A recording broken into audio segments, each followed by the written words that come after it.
Hello, welcome to That Cool Dutch podcast. This is the Friday edition with the Notorious and yes, SID and Chris Stark. Here we are. Yeah. Last week, it was a tough week for us all, really. I felt like I came out on top. Well, you got 2 points extra in total. Points. 2 correct results, not 2 correct scores. Yep. 1 for you. Bad week. And a bad week for... How many did you get? 0. You got 0? Yeah. That must be the The first dial's time. moving, mate. I'm telling you, that's a momentum It's a shift. long old season. It is a long season. I've got no panic before the Christmas forfeit. But yeah, for the season, I know it obviously starts again, but yeah, I want to keep on top of the pile. Yeah, how this works. Welcome along to the Friday pod. I feel like we just keep... It's a new podcast, isn't it, really? So we need to introduce it. But this Friday one is just looking ahead to the weekend fixtures, having a little talk about some of the stuff that's happened in football over the last week. But we've got a point system. So we choose 3 games, and each one of us here has to make score predictions on those 3 games. If you get the correct score, you get 3 points. If you call the right result, win, lose, draw, you get 1 point, and obviously no points if you get none of those things right. All to play for. The current league standings with the results from this weekend are what? Well, Sidwell, 25. Crouch, 15. Chris, 9. Yep. So that's fine. So really, you've just gone a point extra ahead of me. Yeah. It's still all to play for. It is. It's a big old gulf that's there at the moment with forfeits looming. Yeah. Speaking of the forfeit, the Paddy Power forfeit, they've got involved. They're going to kind of supersize any forfeit ideas we have. We're going to have a forfeit at Christmas and a forfeit at the end of the season. I did propose that perhaps we don't do the Christmas one, just because it feels like it's getting towards that time and you don't want to rush these things. It didn't go down too well, did it? Walker says on Twitter, just listen to the Friday pod. My word, do not let Chris Stark crawl out the Christmas forfeit. I concur. He said what we were all thinking, I think. Some listeners believe I do need help. Mike on Twitter says, give Chris double points until Christmas. I think that's a good idea as well. Yeah, but why would we do that? Because you two are professional footballers. You're at an advantage. Think of it like a handicap in golf. If we went and played golf, you wouldn't expect me to play at the same level as you. All right. What about this? I don't know. You go on. What about, it's like he's allowed one double, it's not a triple cap, it's a double captain, right? Yeah. So he can pick one score today Oh. that he doubles on. And if he gets it right, so if he gets the correct score on it, it's a 6-pointer. Okay. Oh, If you get the correct... look at the smile on his face No, as right, well. because we are professionals. Look, now he's going to go through his games. All right, you've wrote them down now. You Yeah. can't change them, No. Pick the game. but you can pick your game. And I'm going to give you double points on it. Okay. Are you all right with this? I mean, yeah. It's me. yes. It's me who he catches. No. I'm willing to do this. I do think it's only fair because I've got another job. You two just consume and work in football the whole week. Do you know what I mean? For me, it's more a hobby. For you, it's a go and profession. watch football a lot. Yeah, but that's the bollocks because you probably watch so much football. Exactly. But yeah, listen, let's do it. All right, great. Okay. There have been some suggestions for the forfeit. This is from Josh. If Chris comes last, he has to go to Watford game in a full Luton Town. I like that one. The mascot one. Ang Harrod has tweeted, I really hope Peter loses so he has to dress up as a football mascot at a televised match. Yes. I would love to see that. I'll be honest with you. I think there's a lot of people out there would like to see that. I think that's what the people want. This is from Matt. If Peter Crouch loses, he has to host Abby's latest show instead of her. Is that the She's got like house an interior one? design, Yeah. like an interior show, a house show. Yeah, okay. I don't know how it's going to work with the producers of the show. We'll ask the question. He also says if Chris Stark loses, he has to get a train from Waterloo to Edinburgh and then be back in time for his radio show the next day without any sleep. It's quite a good idea. This one's from Rob. How about the loser of the 3 boys has to go from their house to Land's End? Once there, they have to get to John O'Groats and back before they return home, but has to all be done by either bus or train standard tickets. No driving, flying, no direct journeys, no first class, no National Express. I actually think that's quite pleasant, if anything. That's tough. I've cycled that. Not the whole journey, but I've gone to Land's End. Have you? Yeah. It's in the middle of nowhere. It's the end of the land, isn't it? Well,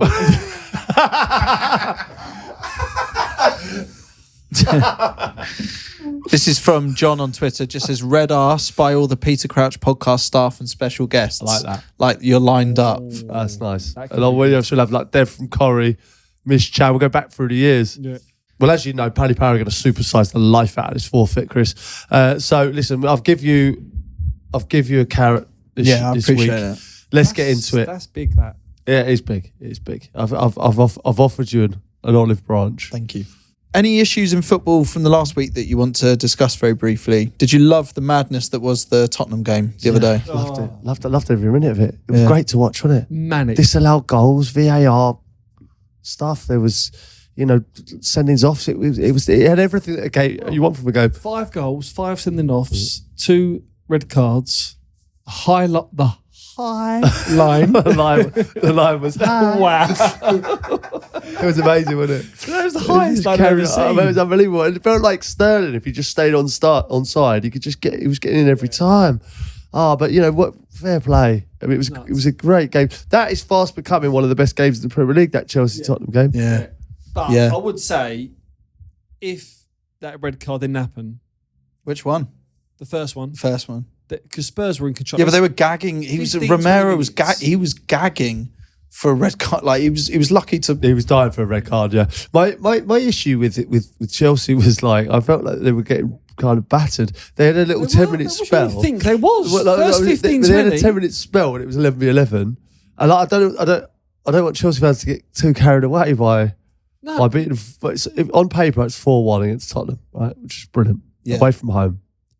But for the context of the game, and those goals came in after when they conceded. The floodgates came in at that point. They sort of held up the dam until then. Yeah. Did you see how John Terry celebrated? I did. Did you see this on Twitter? I have. It was good. He's quite active. I saw he's quite active on Twitter. Yeah. So he tweeted this: when Chelsea FC beat Spurs 4-1 on a school night and the tequila comes out and you end up dancing and singing on the bar. There's a picture of him on his bar there, dancing and singing, showing up in tequila. It got some replies, as you can imagine. Right. That's top shit out though, isn't it, to Spurs fans? Of course. Yeah, as you'd expect. James Maddison. Oh, what's he reply? What's his reply? But Jesus, you have your eyes closed when it was 11v11 first 15, JT. Which is true. It's a good reply. Well, that's what Which we is just true. said. Yeah. Someone else replied. Luke Donald replied, big move up to 10th.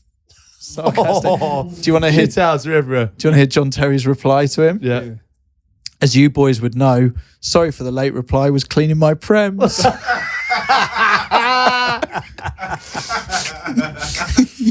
Right. That's what. That's what you do. You know what though? Like that's what for me. Twitter or X. Yeah.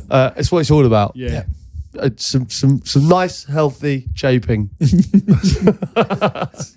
Right, we'll get straight into, off the back of that, we'll go straight into the biggest game of the weekend. This next part of the podcast is supported by Paddy Power. This is that big weekend fixture. And it's Chelsea versus Manchester City. This is big. This is massive. I mean, it's been big for the last couple of years, isn't it? But even more so now with Chelsea getting that win, thinking that they can go again and they need to respond by backing it up against Man City. Do you at really home. think this is going to happen though? I was at the Brentford game. I feel like that Spurs game was a one-off kind of the way the game happened, the way it panned out. Do you think they're not back? They're not back stronger, are they? But they're not back. It's a process. We've seen. Trust the process.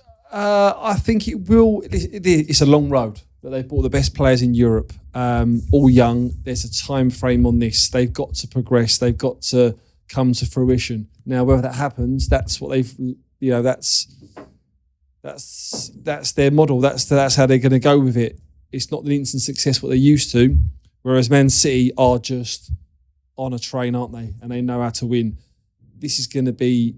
I think this has got goals. Do you? I think this has got goals. Do you think goals one way or do you think goals both teams? Do you want my prediction straight away? Go on, Em. I'm going to go 3-1.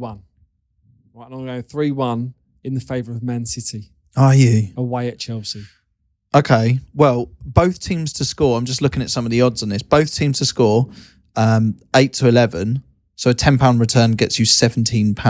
Yeah. So that suggests that there are going to be goals both sides. Yeah. Well, I think there's goals both sides. I said 3-1 as well, but obviously City's way. I think Chelsea will score at home, but I think City are too good for them. I think so. So I do concur with that. You've gone 3-1. But can I tempt either of you, if you really think there's goals, to maybe look at odds like this? City to win 6-1. Think about it. Same Bournemouth score. 175-1. I think Sid should do this, and I'm not going to do that. But I feel like Sid should have a week off. I'll tell you what. Right? I'll tell you what I do. I'll go with that. Right? It's not going to happen. It could. There's a slight chance it could. I don't think it will, but I'll go with that, and I'll put my feet up, and I'll let you two thrash this one. Yeah. Well, there you go. All right. So Sid's, is that all right? So I'll go 6-1. Let me just change Sid's score here, right? I've just put a 6 on it, all right? And so do you know what? Chelsea. It's 175-1. It's worth a seller. Yeah. Okay. And are you going? You're sticking 3-1. I'm going to stick with 3-1. Yeah. Right. What are you going for? City 2, Chelsea 0. You don't think Chelsea can score? I'm not. I'm playing a different game now for the rest of these fixtures. I'm going with a sensible head. Oh, right. Okay. So I'm going with a sensible head. Yeah.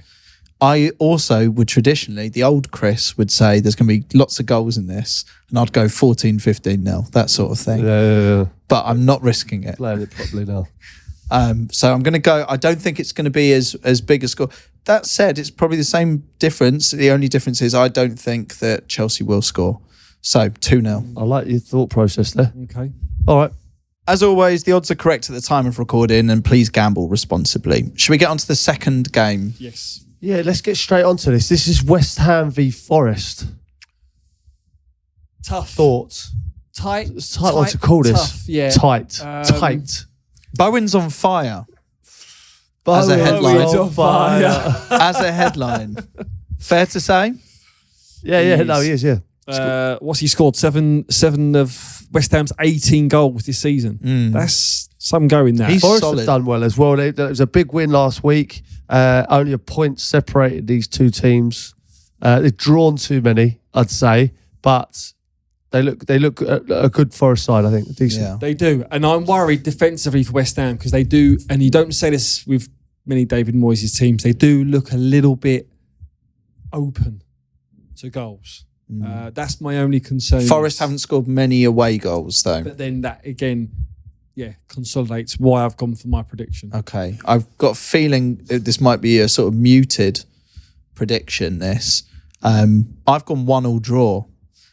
And guys, if you're allowing me to play some sort of card here, the double up. Do you know what I was thinking? When you said 1-1 there, I thought, that's a good... That is a good shout.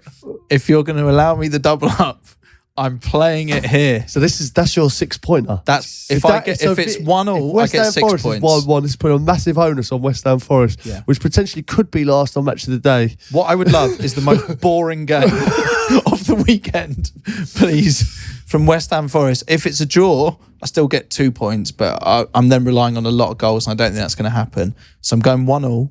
I like it. I'm doubling down on that one, please, boys. So he's put a big D next to him with a circle. Yeah. Double D. Double D. 1-1, double D. West Ham Forest double D. Bowen's on fire. I really don't see Forest winning this. Forest have only taken 4 points on the road this season from 6 games. So they're struggling. So I'm going to go for West Ham home win. 2-1 West Ham. Funny you say that, Steve. I've gone for 2-1 myself.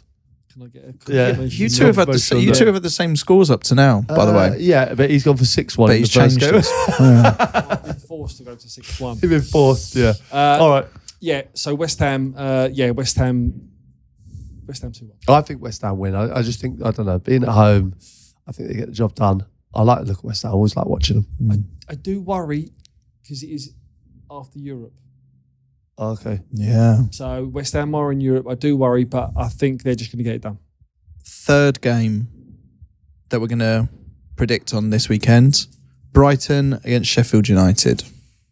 Yeah, I mean, I think this is going to be another tough one. Sheffield United got their first win of the season. Yeah, they did. Yeah, and the place was bouncing. You watched that game? That was amazing. Norwood to step the atmosphere looked unreal, like that penalty. Fair play to him as well. Tough place to go. He went full missionary on that pen as well, by the way. But he went Julian Dix full missionary. Yeah, but put it on the other side of the bar, like top corner as well. But I heard his interview after, and he was like, it went slightly higher than I was previously planning. But he went for. I don't know if he listens to the pod. You know, you might be a listener. Oliver Norwood, but he did. Julian Dix sat there and just taught us how to take penalties Julian Dix style, and it felt like he's listened and taken that on board because he said I smashed it as hard as I possibly could on target, and it went slightly higher than I imagined. But I mean, the scenes were unbelievable at Bramall Lane. Yeah, great to see, really. Yeah, it was. So they're bouncing. Yeah, Brighton have scored a lot of goals this season. Sheffield United have conceded a lot. Yeah, but they haven't won in 5 Premier League games, Brighton. Sheffield United won their last game. But Brighton concede a lot of goals as well. Okay. Brighton do concede. So this feels like it's kind of, it could be exciting. Well, it could be, yeah. But because I've seen your score, so you're hoping that I agree with you. I'm just trying to tempt you into...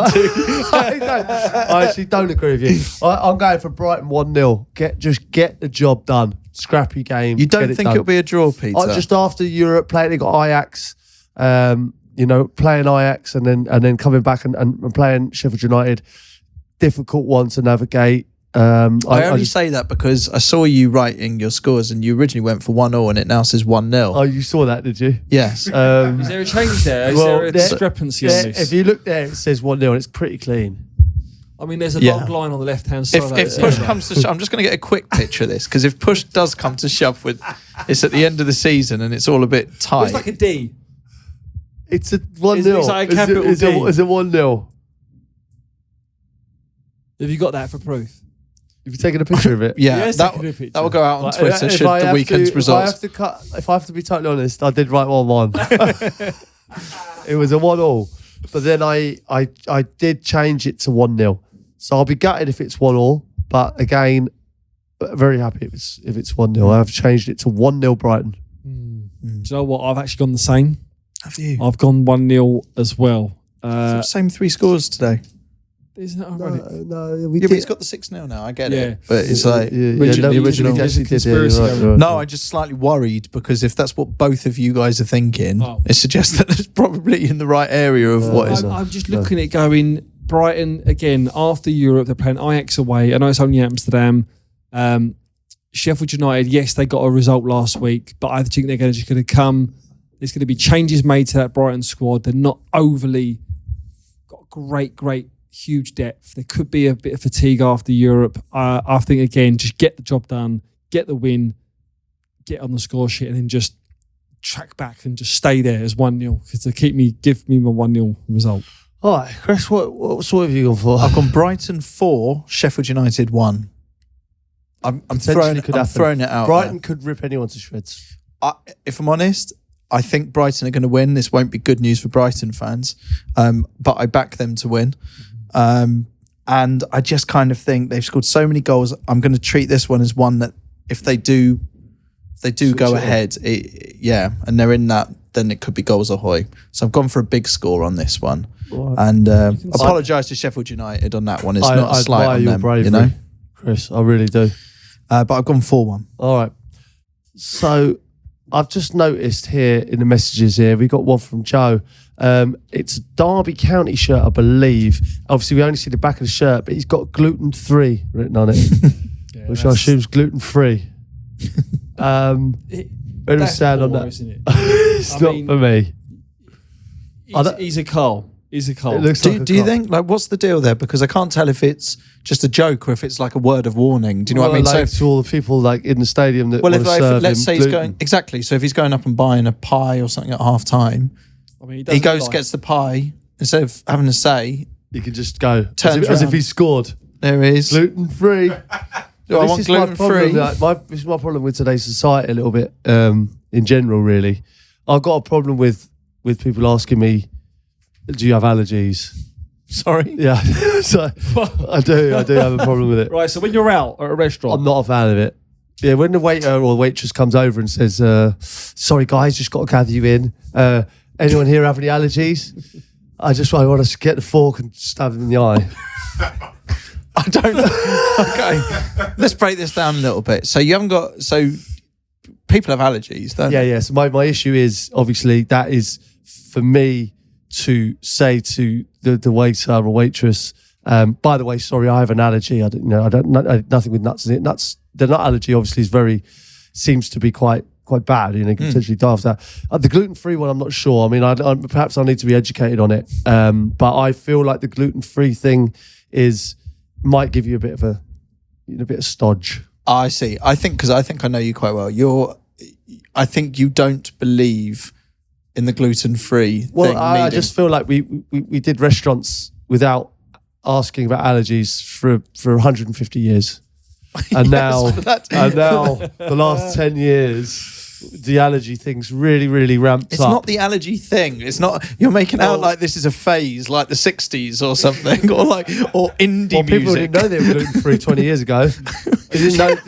Are you saying they're pretentious? Well, I feel like it's along those lines. And I feel like having it on the back of your shirt is not... Is like the people are proud of it now. It's like hi, gluten free. He certainly is. People are going now gluten free. Everyone. I don't. This is my ignorance here. I don't fully understand the whole gluten thing because I don't think it affects me. I don't know. But I actually don't know what it is. I don't know. I don't know the. But there must be something to it. You must be. I think if people can't have gluten, there must be a health reason for it. Exactly right. So what my issue is don't involve everyone in it. It's literally your thing. So when they come over and I'll just say, look, mate, sorry, I'm gluten free, and they'll go, yeah, no worries, you got to just go for this and that. Oh, so you've not got a problem with people being at this, but just don't make it like a public announcement. It's fine. I just don't think it should involve the whole table. It's a private matter. This is mental. It's a private matter. What do you mean? Well, it should be on the back of the shirt, number one, 100%. It shouldn't be on the back of any shirt. But also, I don't think it should involve the whole table. But it's not. If a waiter comes over and just goes, I just want to check, is anyone gluten-free? And someone goes, me. But you seem to be saying... If someone came over to me, right, and said, do you want to check if everyone's gluten-free? I'd go, you're a Carl. Piss off back in the kitchen and get someone else out here and we'll deal with our own gluten situation. The thing is about this, I've seen you take aim. I don't think you've experienced this yet, Steve. I've seen him previously take aim at cyclists, Alsatians. What else have you run to that? Oh, fraud as well. That was a major one. Fraud. Right. And now you seem to be going for people with gluten intolerances, which is a staggering move from you. I think I'm going to put out there, I think there might be a lack of education. I reckon there probably is. Because you're not personally affected. Because I'm not affected, then I do agree. This is, I've probably buried my head in the sand. Maybe I don't. I'm just being honest. Yes. And I definitely would like someone who is gluten-free to educate me on the perils of being gluten-free. Well, please let us know. I don't know. So I think the question basically you want to ask Pete is there actually something going on, or are you sort of showing off or trying to look a bit different? Yeah, I don't know. I just think for hundreds of years we got away with not asking if anyone was gluten-free. And now, because obviously the science is better, yes, we obviously realise that our diet needs to be refined into certain ways.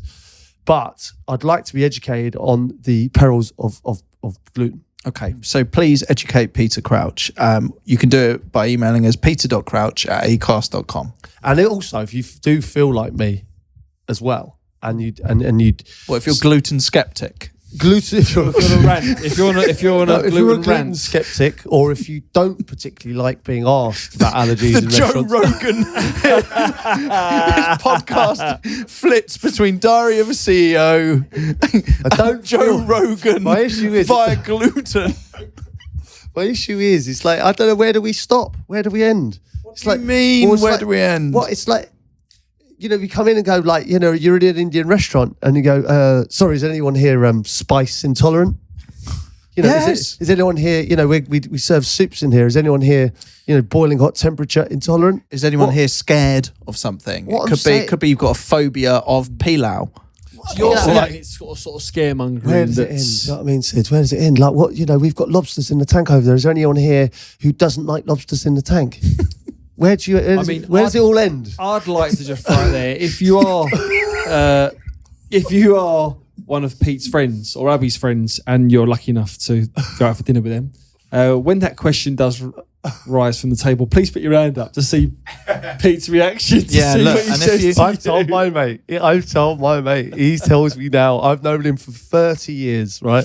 And he tells me now he's gluten intolerant. I'd say to him, you fucking weren't gluten intolerant 10 years ago. yeah, but now you are. Science catches up.